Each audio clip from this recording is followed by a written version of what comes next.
Concepts of privacy we all should know. In a society highly dependent on the internet, protection of personal privacy has slowly become more and more important. Have you noticed your personal information being leaked?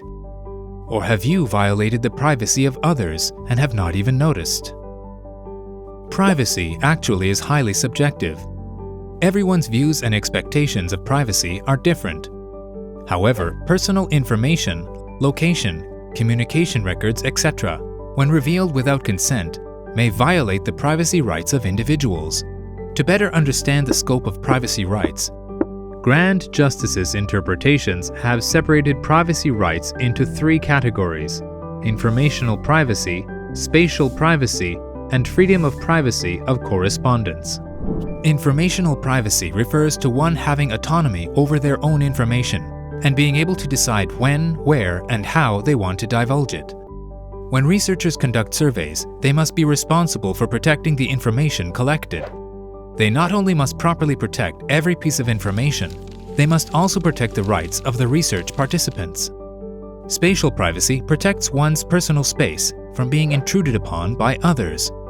Even if one is a friend, placing surveillance devices without consent is a violation of spatial privacy. Freedom of privacy of correspondence regards the protection of the content, recipient, time, and method of communication.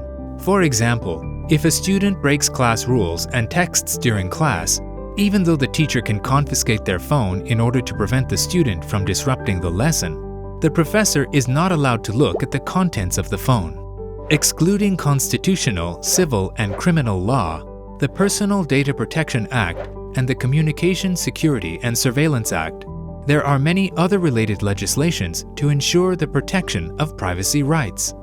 Therefore, in an age where social media use is widespread, we must be even more careful of what we say and do. Even if you jokingly release private photos of a friend online, there will not only be legal consequences, but also may cause severe psychological harm upon others. When researchers are conducting studies and collecting data, they must not only carefully handle a participant's data, protect the information collected from subjects, but also protect the identities of the subjects. Researchers should try their hardest to reduce the amount of identifiable information, which will allow them to better fulfill their duty of protecting the privacy of their subjects.